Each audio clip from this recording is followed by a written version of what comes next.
मोहब्बत कर गई लखिया ना धड़कन के खबर लागल। ई रूपवा के असहे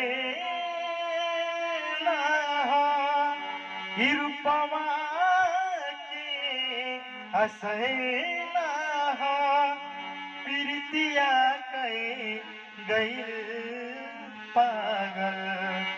मोहब्बत कहे गई लखिया ना धड़कन के खबर लागल। मोहब्बत कहे गई लखिया ना धड़कन के खबर लागल। कौन जादू चला दिहलू भइल बा दिल दीवाना हो।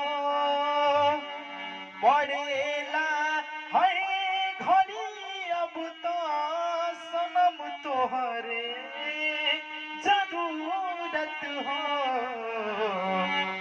करे बेचैन जिया रहा तो बजे जब पाँव में पायल। मोहब्बत कहे गई लखिया ई धड़कन के खबर लागल। रही तोहरा के देखले जब रहे कैसन मुहूर्त हो।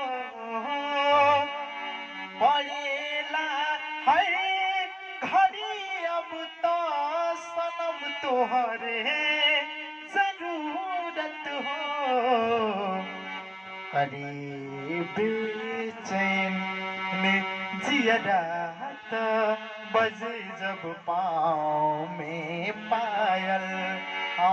मोहब्बत कहे गई लखिया ना धड़कन के खबर लागल।